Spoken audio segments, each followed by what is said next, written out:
कल एक जो 18 प्रश्न थे उसमें एक प्रश्न है बहुत अच्छा। कल के 18 प्रश्न जो थे, 18 प्रश्न में तीसरे नंबर का प्रश्न है किसी भाई का, जिन्होंने 18 प्रश्न लिखे थे उसमें तीसरे नंबर का प्रश्न है, जरा ध्यान से देखिएगा। अच्छे लोगों के साथ ही बुरा क्यों होता है?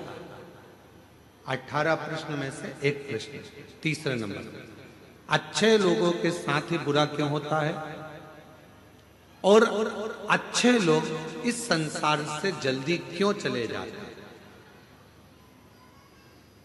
उनके साथ बुरा क्यों हो रहा है? 18 प्रश्न में से एक प्रश्न, कल एक प्रश्न का उत्तर दिया था, आज एक प्रश्न अपन ने लिया कि अच्छे लोगों के साथ ही बुरा क्यों होता है। तो उसके लिए एक प्रसंग बड़ा सुंदर है, आप उसका स्मरण करिएगा। एक प्रसंग का साउंड अच्छा नहीं है परंतु वो एक प्रसंग का स्मरण करिएगा आप लोग साथ में।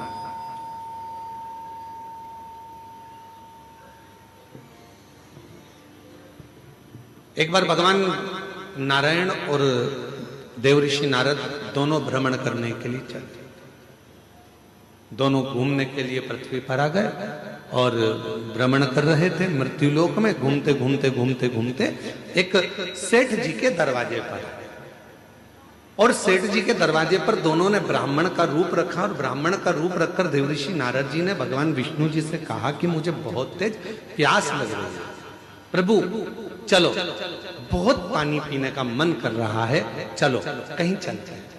भगवान नारायण ने कहा कि सामने एक सेठ जी का घर है, चलो अपन वहां चलते हैं। चलिए वहां पहुंच चलते हैं, और सेठ जी के घर पर चले गए, और सेठ जी के दरवाजे पर जाकर उन्होंने आवाज लगाई, भैया कोई है क्या? भगवान विष्णु और देवऋषि नारद दोनों ने आवाज लगाई, भैया कोई है क्या, भैया कोई है क्या? दरवाजा सेठ जी ने खोला, और खोलने के बाद पूछा तुम कौन हो? तो देवऋषि नारद और भगवान नारायण दोनों कह दिए, भैया हम तो पथिक हैं, यहाँ भ्रमण करते करते यहाँ आए हैं, भ्रमण करते करते यहाँ पहुंचे हैं, और भ्रमण करते करते हम लोग यहाँ पहुंच गए, हमको बहुत तेज प्यास लगी, क्या आप पानी पिला सकते हो? रहने दे बस, अब छोड़ दो।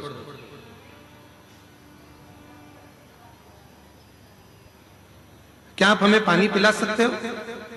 और इतने में सेठ जी बाहर आए, दरवाजा खोलकर कहा, नौकर समझ रखा है क्या? तुम्हारे पिताजी छोड़कर गए हैं क्या यहाँ पर किसी को पानी पिलाने के लिए? चलो निकलो यहां से। पानी पीने आए, और सेठ जी ने धक्का मार दिया और दोनों को बाहर निकाल दिया।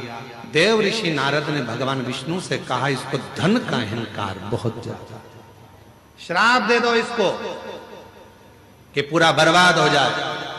इतने में भगवान विष्णु ने पलट कर दोनों हाथ ऊंचे कर कर कह दिया, भगवान करे तेरे घर में और लक्ष्मी बढ़ जाए, तेरे घर में और संपदा बढ़ जाए, तेरे घर में और धन बढ़ जाए। देवऋषि नारद को तो गुस्सा आ गया। नारद जी ने कहा, प्रभु कैसी बात करते हो, तुम्हें तो इसको श्राप देना चाहिए कि बर्बाद हो जाए, और तुमने उसका आशीर्वाद दे दिया कि उसके घर में और धन आ जाए। कितना बेकार व्यक्ति, उसको और तुम वर देकर जा रहे हो। और आगे चले, नारद जी से भगवान ने कहा चल और आगे चलते। और आगे गए तो एक बूढ़ी माँ का झोपड़ा था, और बूढ़ी माँ के झोपड़ा, छोटा सा झोपड़ा था। दरवाजा बजाया, माँ प्यास लग रही, माँ पानी, माँ बहुत तेज प्यास लग रही है, पानी पीना। बूढ़ी माँ ने दरवाजा खोला, आसन बिछाया, बिठाया, अंदर से पानी लाकर पिलाया, फिर गई गिलास में गरम गरम दूध लाकर दोनों को दे दिया, और कहा लो बाबा दोनों दूध पियो फिर जाओ। और दोनों दूध पीकर जाने लगे। देवऋषि नारद जी ने कहा, देखो कितनी अच्छी माँ है, पानी भी पिलाया, आसन भी दिया, दूध भी पिलाया, प्रभु इसको वर दे दो। भगवान विष्णु ने उसकी ओर देखा और उस बूढ़ी मां को देखकर भगवान नारायण ने हाथ उठाकर कहा, जा, तेरी जो गाय है वो मर जाए।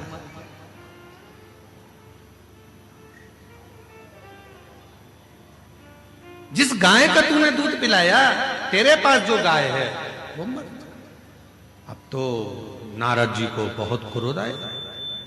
नारद जी ने कहा, वो सेठ जी ने धक्का मारकर निकाला, उससे कहा कि तेरा धन बढ़ जाए, और वो बिचारी ने पानी पिलाया, दूध पिलाया, आसन लगाया, और तुम उससे कह रहे हो कि जिस गाय का दूध तुमने दूध पिया वो गाय ही मर जाए। भगवान नारायण नारद जी ने कहा कि मुझे तुम्हारा निर्णय अच्छा नहीं लगा, ये निर्णय मुझे स्वीकार नहीं है, मैं इस निर्णय से खुश नहीं हूं। तुमने ऐसा वर क्यों दे दिया और तुमने ऐसा श्राप क्यों दे दिया? उसने गलत क्या करा? वो तो अच्छी थी, व्यवहारिक थी, दूध भी पिलाया, पानी भी पिलाया, आसन भी लगाया, उसके बाद भी तुमने उसका बुरा कर दिया।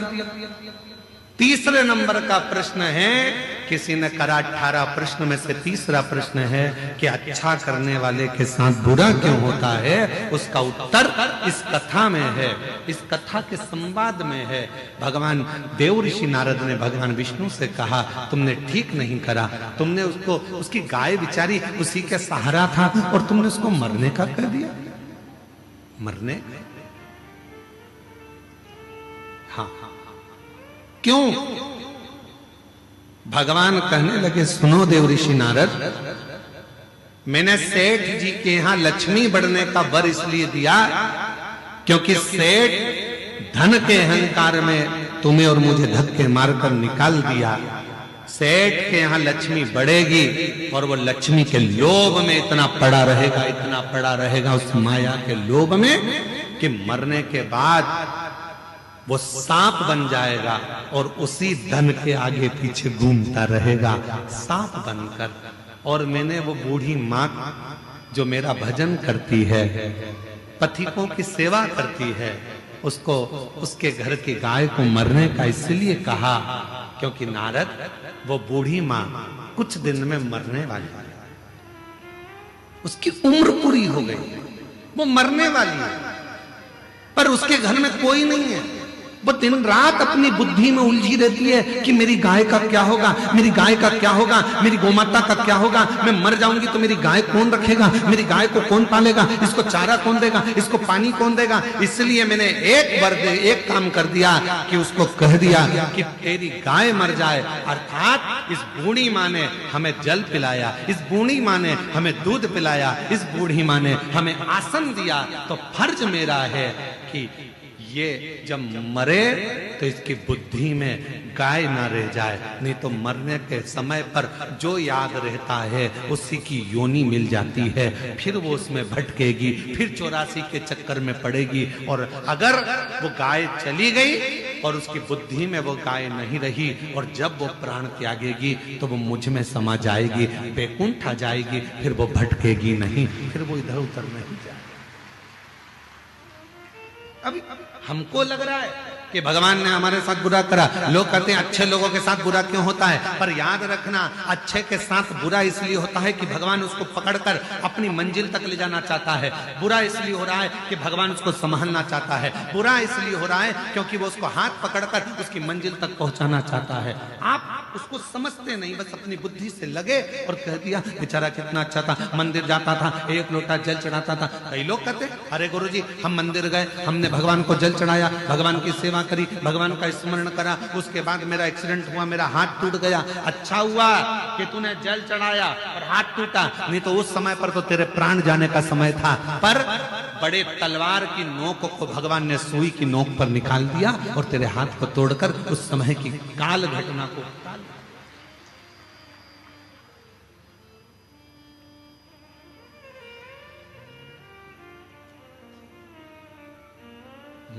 मत बुरे कर्म कर बंदे वरना पछताएगा, भगवान की आंखों से तू बच नहीं पाएगा, तू बच नहीं पाएगा। अरे ओ अज्ञानी मत कर नादानी। अरे ओ अज्ञानी मत कर नादानी, तेरे कर्म का फल भी तू ही पाएगा, जैसा किया तूने तेरे आगे आएगा। मत बुरे कर्म कर बंदे वरना पछताएगा। भगवान की आंखों से तू बच नहीं पाएगा, तू बच नहीं पाएगा। अरे ओ अज्ञानी मत कर नादानी। ये वो पवित्र धरा है।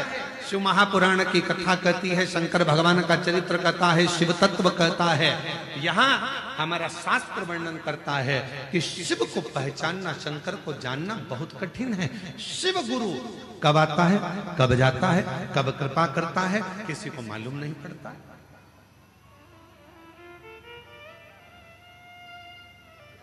पूरे बस्तर वासियों को प्रसन्न होना चाहिए कि आपके नजदीक में इंद्रावती नदी है। वो नदी जहां पर भगवान देवाधिदेव महादेव स्वयं शिव गुरु बनकर इंद्र की धर्म पत्नी को, उसके पति को मार्ग प्रशस्त करते हैं, उसका पथ दिखाते हैं। इसलिए शायद इंद्रावती नदी का भी जो पत्थर है वो जल की धार से घिस घिस कर शिवलिंग की आकृति का हो जाता है। इससे प्रसन्नता होती है।